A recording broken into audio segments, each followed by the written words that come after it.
Hi folks, it's been 9 months now since I built this, my Boss Katana 100 floor amplifier, and it went a bit viral at the time and a lot of people were asking to see a little video of it, so I made one. And then after I made it I realised I didn't even hold the camera the right way up, and people were getting a bit seasick from it, so I thought it's about time. It deserves a bit of a roundup, a 9-month update for you.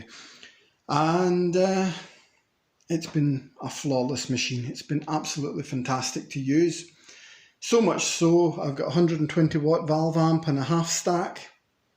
It's sat in the hallway all summer. It's never moved. It's never went to a gig. This has done so much work. It's been fantastic. And everything is working as it should. I've done absolutely nothing to it. I've got a video showing the send and return loop that I use. I always put a patch cable in between the send and return, and that allows me, when I switch this to effects, to use the loop panel button as a solo boost. And it's again flawless. I'm never very happy about the position of it because sometimes you can hit other buttons, but it does the job great. Okay, let's go a little guided tour around it and I'll show you all the other sides which I never ever illustrated properly. So hopefully this time it'll be a little bit better. Okay, welcome to the right hand side. People had always asked what about the plugins for your expression pedals and volume pedals that you can have with a GAFC foot switch, and there they are. I just fitted these, and there's a cable from these all the way through that just plug into the chassis of the GAFC. The original housing for the foot switch is no longer in there. It's sitting in a box, but the plugs, everything else is just standard. So there they are. They work as normal. If I want to have my volume pedal attached, plug in. If I want an expression pedal, plugs in. No different than a standard Boss Katana. So, onwards now to the left-hand side. And here we are on the very exciting left-hand side, which was a modification I did after the build, which was to fit two 5-volt USB ports. The original purpose of this was to power my Line 6 Relay G10, but it died the death on me mid-gig during the summer. I was going to swap guitars and I pulled the Line 6 out of one guitar, and the plastic housing came with me and the plug got left in the guitar, so a bit of a puff of smoke from that and it died. So, nothing to do with this though. This has been working again perfectly. The wiring for this goes post the on-off switch, the mains on-off switch. So when the amplifier is off, this is off. It's not like I can switch the amp off and this stays live. I wanted to kill all power when the amp was off. There's enough other ways to put the amplifier on standby. So just to show you that it does actually do something, I found an old Nokia phone, and it'll probably outlive me. So one plug and plug it in, there we go, and charging. And this allows me to run a tablet, charge my phone, or a nice thing is the little laptop lights. So mid-gig, this can get obviously quite dark to see these controls. So you can plug in a laptop light, have it arched over the top, and illuminates all the controls clear as day. So just to show you that it does both. There you go. we're charging on either one, and it'll run the two no problem. This actually came from a wall socket type USB port, so it's designed to take a fair load. It'll charge an iPad as well, so there's no issues there. Now on to the back panel. The back panel has really very little change from a stock Katana 100 Mark 1. So as you see, the only thing is we have got a speaker cable out. This was where it was going to go originally, but it was too close to the printed circuit boards inside, so I moved it up and out the way. And if I just quickly unplug that, you'll see that the plugs match quite well. I've never labelled it, I really should. So, speaker cable in. That's my send and return for my solo boost. And below that, the little cable to the GAFC. So everything else is as standard. I've used the line out an awful lot this year, direct into a PA system. I've not done any direct miking of a cabinet. It's all been done through the line out. It's been set in the Tone Studio to blend and vintage, and it sounds absolutely fantastic through that. It's also quite nice at home. I tend to use the line out and plug it into a Divine 1x12 PA cabinet, and just mixing it with the Harley Benton 2x12 Celestion loaded cabinet just gives it a really thick, solid sound. It's really nice. I've got my finger in the way of the lens. Okay, I'll give you some sound samples.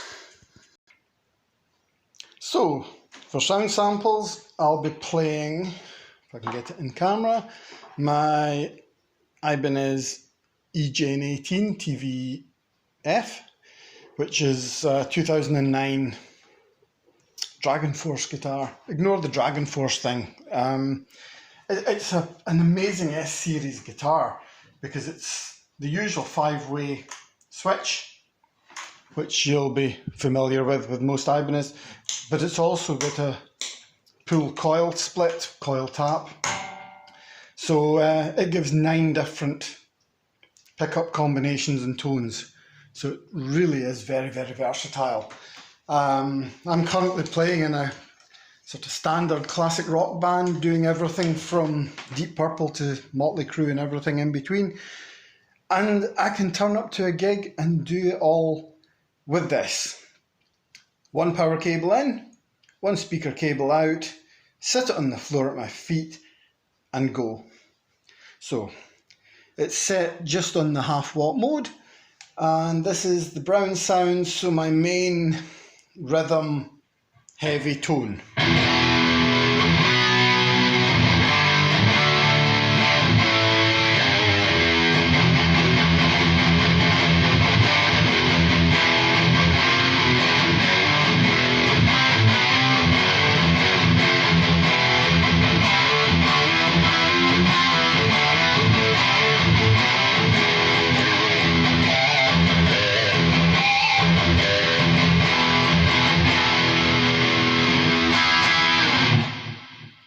Okay, and that works quite nice as a lead tone as well, really. I don't need to change it. I'm the only guitarist in the band. We have a keyboard player, so if I just hit the boost button, it lifts me enough. I don't need to change the actual frequencies. I don't need to put it through any EQ for a solo to be heard. It works fine as it is, so I'll just let you hear a kind of lead.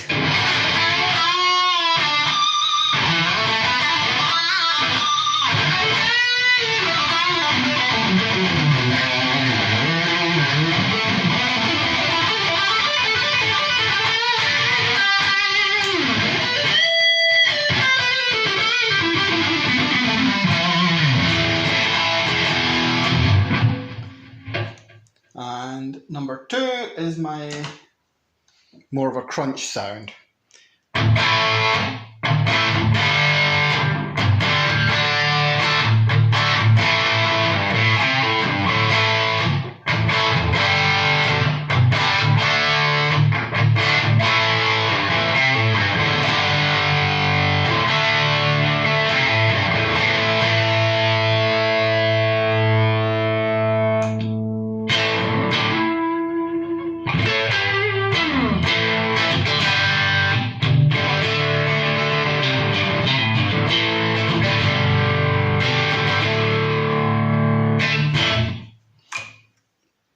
number 3 is my clean. Now, I don't particularly like a very clean sound. It is set on clean, but I've got the blues driver type boost on. So if it's in my bridge humbucker position, it does have a bit of breakup.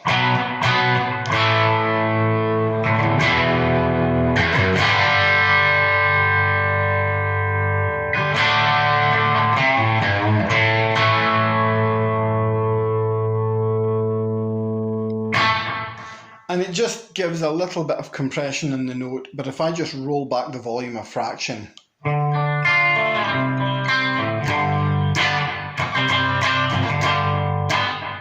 it's pretty clean. And if I go to the position 4 or position 2, dependent on your point of view, the kind of stratier tone,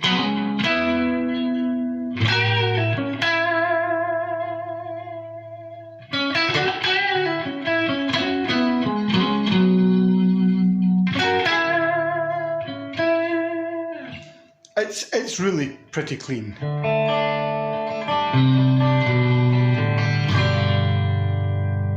But if you hit it hard enough,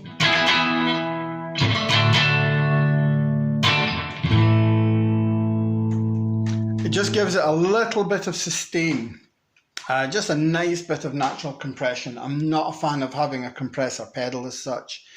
So the blues driver does that bit of squidginess that works really nicely.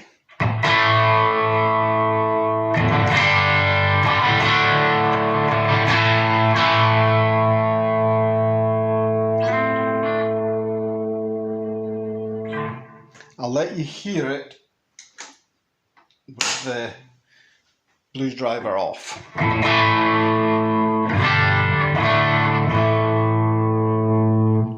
If I press the right button.